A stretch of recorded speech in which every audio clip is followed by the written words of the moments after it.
saudara dengarkan, supaya jadi berkat buat kita. Ya, firman Tuhan ini saya tetap ambil dalam Maleakhi pasal yang pertama, saudara, ayat yang ke-6.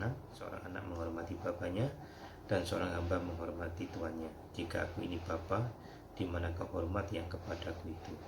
Jika aku ini Tuhan, di manakah takut yang kepadaku itu? Firman Tuhan semesta alam kepada kamu, hai para imam yang menghina namaku. Tetapi kamu berkata, dengan cara bagaimanakah kami menghina namamu? Ayat 7, kamu membawa roti cemar ke atas mezbahku, tetapi berkata, dengan cara bagaimanakah kami mencemarkannya? Dengan cara menyangka meja Tuhan boleh dihinakan. 8, apabila kamu membawa seekor binatang buta untuk dipersembahkan, tidakkah itu jahat? Apabila kamu membawa binatang timpang dan sakit, tidakkah itu jahat? Cobalah menyampaikannya kepada bupatimu. Apakah ia berkenan kepadamu? Apalagi menyambut engkau dengan baik. Firman Tuhan semesta alam. Ya.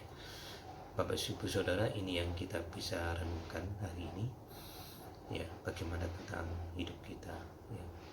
Sampai hari ini, apakah kita membawa sesuatu korban persembahan yang berkenan kepada Tuhan? Ya, coba kita perhatikan masing-masing. Ya, karena ini adalah saudara sangat penting, ya, sangat penting untuk hubungan kita, terutama khusus ya hubungan kita dengan Tuhan. Sebagaimana saudara firman ini sampai kepada bangsa Israel melalui Nabi Maleakhi yang saya sudah sampaikan pada minggu kemarin, ya, di mana Tuhan itu berkata bahwa aku ini mengasihi engkau. Ya, nah, Bapak Ibu Saudara, ketika kita mendengar juga nasihat ini, teguran, nasihat, berarti itu juga adalah salah satu hal yang kita bisa mengerti, pahami bahwa Allah itu mengasihi kita. Ya.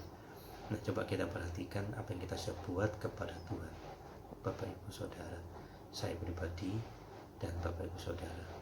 Nah, kenapa ini saudara ditekankan firman ini seakan-akan tertuju kepada para imam? Ya, nah karena memang sebenarnya, dan kita harus tahu bahwa imam ini sebenarnya adalah representasi dari umat Tuhan. Ya, kalau Tuhan berbicara kepada imam, berarti dia juga berbicara kepada umat Tuhan. Ya, jadi kalau Bapak Ibu imam ini salah, maka tentunya umat ini juga akan salah. Kenapa? Karena pengajaran tentang firman Tuhan itu adalah dari mulut dari para imam pada waktu itu. Ya.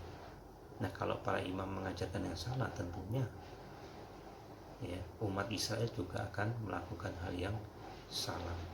Jadi saya tekankan bahwa ketika firman Tuhan menyampaikan hal ini tentang imam ini adalah representasi daripada umat Tuhan.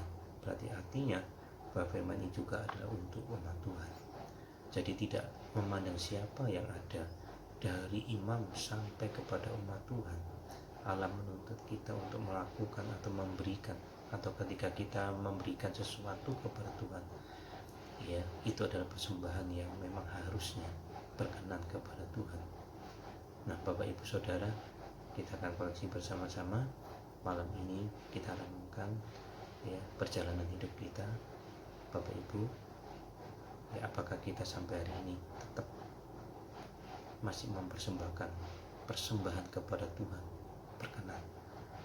Nah, kalau kita ada di tempat yang seperti ini, artinya bahwa kita masih takut akan Tuhan, ya.